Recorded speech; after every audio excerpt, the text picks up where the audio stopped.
that he was talking about didn't believe he could win, and he was actually winning the race. And as he was about to cross the line, he looked back to see where the other guy was, and then he came second. So he was leaning forward, and then he turned his head to go, "Am I really winning this?" Yeah, right. And the other guy who expected fully to win. That whole belief system. Yeah. Elite Minds. I'll look it up. Yeah, Dr. Stan Beecham. Great book. I just wanted to, I'm listening in the background here, because I do get anxiety quite a lot. Okay. I've had it since I was a kid. Yeah.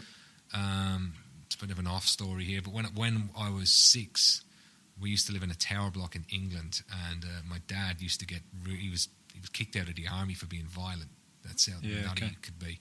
And so I was about 6. We used to live on the 6th floor. He used to pick me up by the ankles and hang me out the windows until I stopped doing whatever was pissing him off. Now, when do you get it?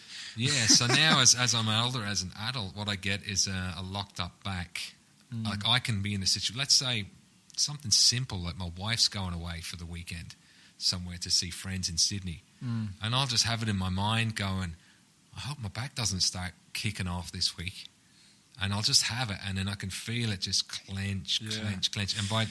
And then it always seems to be right at the time when you really don't want it to happen. It would go so tight that actually it's at one stage it popped a rib out of position. Wow. And that was agony, and it's just seemed like nothing you could do. Yeah, big thing about that is to learn to interrupt those patterns quickly as they come on. Yeah. And because obviously it's a pattern that's been embedded into you, that's now a habit that your subconscious just falls into. It's familiar with it, so it just keeps doing it. So it's about interrupting, and ideally you have daily rituals that are opposing it. Stretching. Yeah. When you get stressed, you do things that alleviate the stress quickly so that you don't fall into that old habit. Yeah. Interrupt it. Pretty powerful. I've been to, because I was going to the chiropractor a lot, and I'd feel walking out of the chiropractor, I'd feel it come straight back, and I said, this is anxiety, this isn't and so I started going to an osteopath, and she's really good, and she got me to drink less coffee. There you go. That was one huge thing. To take away any other stresses that you can. And I self-manage this problem now by swimming pretty much every 20 laps every day, every second day, and that I never feel any problem in my back when I'm. So you're burning off the chemistry too that can potentially lead into feeling stressed. Yeah. So it's so much about chemistry and hormones. Anxiety is adrenaline, it's cortisol. Yeah. So self-manage, regulate. Too much coffee, too much adrenaline. Yeah. That will spark anxiety. Yeah. So it's doing things to regulate the whole body. What's your opinion on chiro? And great. It feels good, but I feel like you said, Carlos, after a fight like a pro, running clears your mind, and you're building muscle. You're filling your body full of like I used to have a crook back all the time before I was running a lot. You'd think, so many friends who don't do any exercise at all. Oh, I got a sore back, and my mind goes, well, are you running? Are you doing any sort of weightlifting or any sort of strength training? Yeah. And I go, no, I'm too sore. And you're like, oh, it'll be impossible for me to explain it to you, but that's what you need. Yeah. So life is movement. And if we don't move very often, then the chemistry and the muscular system is going to get tight, small. The chemistry is going to be imbalanced because we have a ton of chemicals that run how we think and feel, and that needs to be expressed. And exercise is the best way to express your internal chemistry and movement. We're designed to run, and that helps muscles elongate, get stronger, etc. So simple exercise and good food is the first step to health. Did you live in Australia in the 80s? No. Didn't you? Man, David Boone, the cricketer? Yeah. My dad, everyone's just had these huge beer guts. Not what's that song from Olivia Newton-John? Let's Get Physical. Oh, yeah. Was the start of something. That must have been 85 or something, right? And it was a joke. Like, she'd come from the States with this new thing, aerobics. But I remember at this time, not a single... If you did exercise, you're all bloody wanker, But everyone was walking around with these huge guts because all the cricketers had these big guts. Yeah. And, wow. We've changed a lot. Yeah, we have. The coast now, if you've ever gone... I used to race sprint cars, and I'd go from the Gold Coast to all around the country, into little country towns like Horsham, Victoria, and everyone's just huge. You know, Gold Coast is a great... Oh, it's fit, healthy. Fit and healthy. Yeah. There's a CrossFit on every corner. Yeah, pretty much. What do you think about CrossFit? I haven't done it. Dangerous, is it? You know? Oh, look, I think if you get taught right, it's pretty good. But I think if you're not taught and you push yourself, there is potential for things to go horribly wrong. So, yeah, I think, you know, if you've got really good foundational stuff in powerlifting and how to lift a weight off the ground properly, no worries. Right. If you don't, it could be a challenge. Yeah, because CrossFit's all about the amount of repetitions you can do in that thing, and you're racing this clock worldwide. It's intense. Yeah. So, yeah. I want to ask you. Here's where I'm interested in routines. Yep. What do you do? What's your routine? And do you ever stray from it and feel like people who maintain their fitness often feel completely miserable if they don't do it for 2 days? Would you agree? You know? Yeah. Some do. Some go nuts. Yeah. I'm not that addicted. My ritual, my routine is in the morning, I have an ice bath. I breathe, do a specific... Where? I'm pretty lucky. I've got the Institute of Sport. I can go and use theirs, which is very fortunate. And they've got a great... Where's Miami. Okay. Yeah. I work with a lot of Olympians, so they allow me to do that. And then I have a diary, so I have a journal, and I just put simple things in that journal each morning. For example, what 3 great things are going to happen today. So I preempt stuff, and I really get my mind into then being clear on the tasks that I have and making that come to life. So right from the start of the day, I've got 5 minutes of just going, what do I want? What am I going to do about it? How am I going to do that? So I set my day up at the beginning. I have an ice bath because it's ice then hot, or 10 degrees then 40 degrees. So I get massive blood flow, massive dopamine rushes in my brain, get rid of all the inflammation from training the day before. So I feel incredible. I eat really clean. Then on any particular day, I'll do some form of activity, run, something crazy in the gym, surf, sprint, mix it up. And each day is that. And then at the end of the day, I'll journal, score my day. How was it? Was it great? What could be better?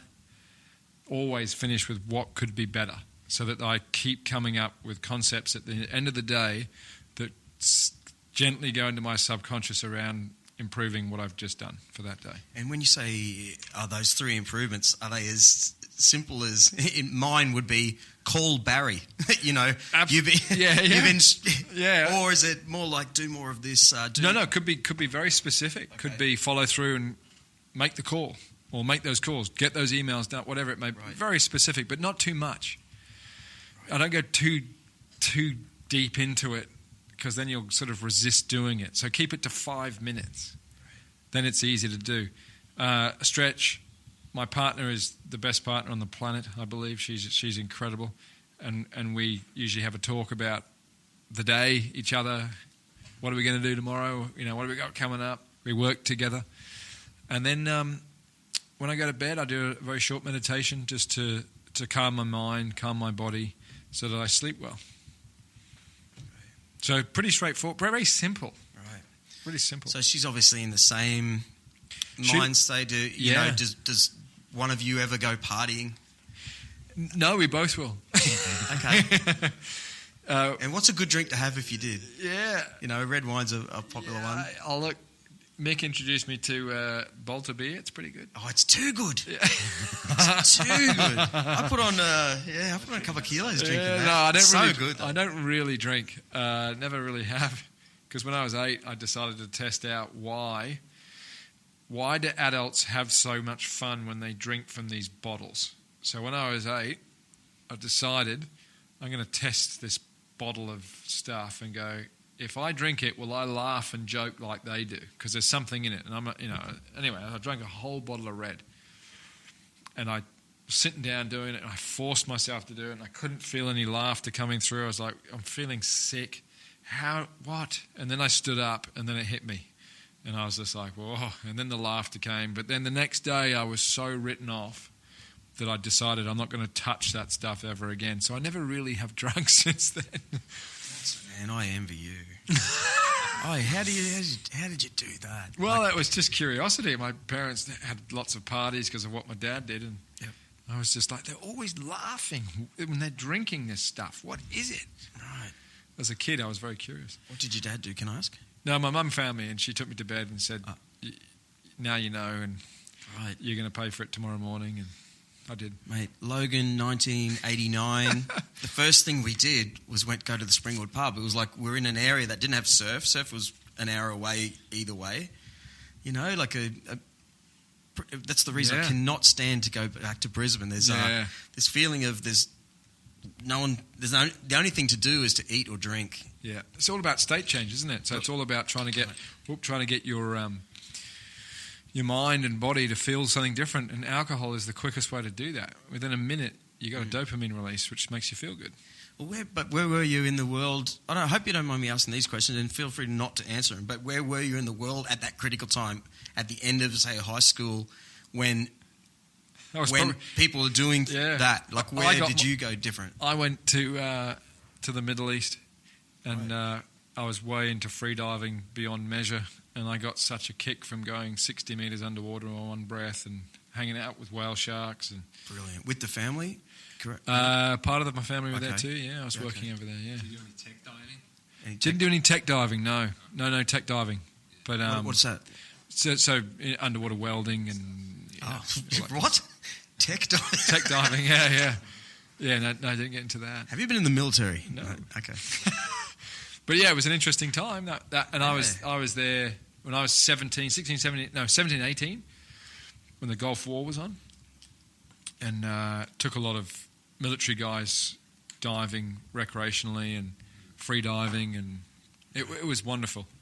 Just good time. I've been saying this for a long time, and I've used Mick Fanning, who I haven't really ever met, but if someone had told me, I always, even living in Logan, I just loved the idea of surfing. Seeing that from a distance. My cousin, was a surfer, and he was the guy. He was the Iron Man, and blah blah blah. And he was 5 years older or whatever. And just like that, to me, that was my idol. Like, damn, geez, I want to do that one day.